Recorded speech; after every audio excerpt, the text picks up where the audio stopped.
শেখ রবিউল, আপনাকে দিয়ে আলোচনা শুরু করতে চাই।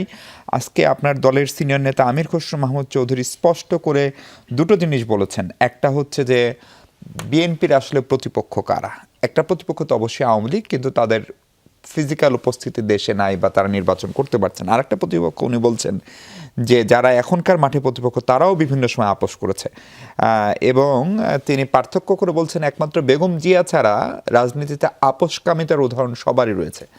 ফলে জামাতকে অনেক বড় প্রতিপক্ষ হিসেবে বিএনপি দেখছে কিনা এটি একটি প্রশ্ন, এবং সেই প্রতিপক্ষ নিয়ে ভোটের মাঠে এক ধরনের প্রতিযোগিতা প্রতিদ্বন্দ্বিতা তো থাকবেই, কিন্তু সেটা নিয়ে আসলে আপনারা অরিডো কিনা খানিকটা। ধন্যবাদ আপনাকে প্রিয় সহ-আলোচক যিনি এই মুহূর্তে যুক্ত আছেন এবং যারা এই মুহূর্তে যমুনা টিভি দেখছেন, শুভেচ্ছা। জামাতকে শক্ত প্রতিপক্ষ দেখতে চেয়েছিলাম, এনসিপিকেও চেয়েছিলাম, কারণ রাজনীতিতে একটা শূন্যতা তৈরি হয়েছিল। ফ্যাসিবাদী শক্তি পতনের পর একটা শূন্যতা আছে, প্রতিযোগিতাপূর্ণ রাজনীতি, প্রতিযোগিতাপূর্ণ নির্বাচনের ক্ষেত্রে তো একটা শূন্যতা আছে। আমরা মনে করেছিলাম এনসিপি একটা নতুন রাজনৈতিক দর্শন নিয়ে আসছে, নতুন রাজনৈতিক বন্দোবস্তের কথা তারা বলেছে, তারা জন আকাঙ্ক্ষা ধারণ করবে এবং একটা প্রতিদ্বন্দ্বীপূর্ণ রাজনৈতিক দল হিসেবে প্রতিষ্ঠিত হবে। সেই আশা কি পূরণ হয়েছে? নিশ্চয়ই না, মানুষেরও না, আমাদেরও না।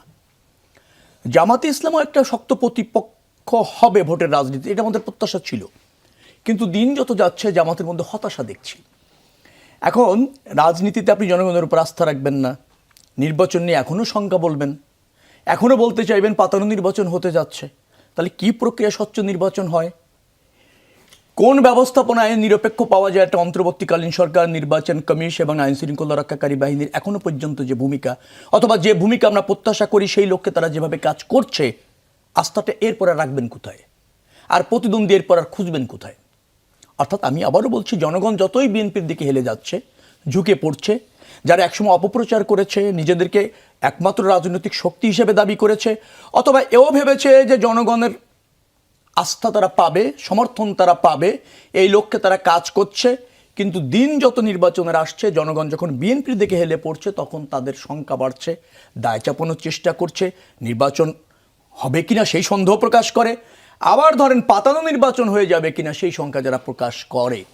না, পাতানো হইলে তো আসলে পাতানো কার সঙ্গে কে পাতাবে? মানে পাতানো যারা বলেন একটা স্টেক হোল্ডার, তো তাদেরকে বিএনপি যদি আর এভাবে যারা ভাবেন, তো তাদেরকে আপনি প্রতিদ্বন্দ্বী কিভাবে মনে করবেন? তাদের তার প্রতিদ্বন্দ্বী মনে করতে পারছেন না, তাদেরকে মনে করতে পারছেন আত্মসমর্পণকারী। নির্বাচনের ক্ষেত্রে আত্মসমর্পণকারী আমি তা বলছি না কোনো প্রভাবশালী শক্তির বা ধরেন ফ্যাসিবাদী শক্তির বিরুদ্ধে আত্মসমর্পণকারী বলছি না। আমি বলছি যে নির্বাচনের প্রতিদ্বন্দ্বিতার যে স্পৃহা, যে শক্তি, যে সমর্থন, সেখান থেকে তারা আত্মসমর্পণ করেছে। অর্থাৎ তারা লড়াই করতে এখনো পর্যন্ত সাহসী না, আস্থা রাখতে জনগণের প্রতি এখনো পর্যন্ত প্রস্তুত না।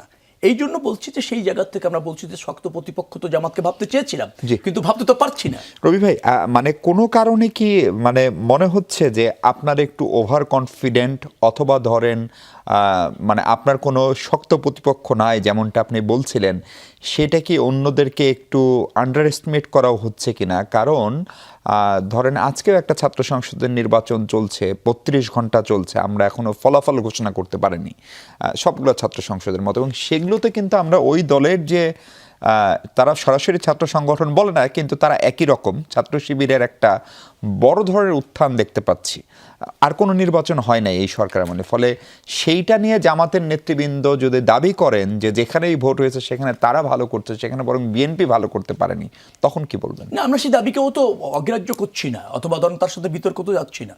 ভোটের ভিত্তিতে যেখানে তারা উইন করেছে স্বাগত জানিয়েছি। তো শক্ত প্রতিপক্ষ তো আমরা মনে করেছিলাম, যখন জামাত ওভাবে মনে ভাবে নির্বাচনের আগেই যখন এই বিতর্ক তৈরি করতে চায়, তখন আপনি শক্ত প্রতিপক্ষ ভাবতে পারেন কিনা সেটা হলো আমার বক্তব্য। আমরা বারবার বলেছি, আপনি নিজেও জানেন, আমাদের দলের প্রধান বলেছে যে আগামী নির্বাচন হবে খুব চ্যালেঞ্জ। একটা হচ্ছে পতিত ফ্যাসিবাদী শক্তি, তাদের বিরুদ্ধে আদর্শিক সংগ্রাম আমাদের গত 17 বছরে ছিল। তারপর হচ্ছে বাংলাদেশের রাজনীতি থাকুক, গণতন্ত্র থাকুক, চায় না এরকম একটা অদৃশ্য শক্তিও আছে, ফ্যাসিবাদের দোসর বা সহযোগী বা সুবিধাভোগী আছে, তাদের একটা মানে প্রতিরোধ আছে, ষড়যন্ত্র আছে, অথবা ধরেন প্রচেষ্টা আছে। আবার ধরেন নতুন রাজনৈতিক শক্তি হয়ে বলতে চাইলো তারাই শিরোধার্য, তারা ছাড়া আর কেউ রাজনীতি বাংলাদেশ ধারণ করে না, বিএনপি আওয়ামী লীগ নাকি মুদ্রার এপিট ওপিট। তো তারাও কি চায়? তারাও চায় যে বিদ্যমান রাজনীতি বা বিএনপির যে পরীক্ষিত রাজনীতি, জনগণ কর্তৃক গৃহীত রাজনীতি, রাষ্ট্র ব্যবস্থাপনায় বারবার অভিজ্ঞ যে রাজনীতি, সেটাকেও চ্যালেঞ্জ ছুড়ে দেওয়ার জন্য আরেকটা প্রতিপক্ষ দাঁড়িয়েছে। তার অনেকগুলি প্রতিপক্ষ এখানে আছে। তো যার ফলে আমরা বলেছি যে নির্বাচন আগামী দিনের রাজনীতি, এটা চ্যালেঞ্জের মধ্যে আমরা আছি এবং সেটা আমরা সবসময়ের জন্য বলার চেষ্টা করেছি।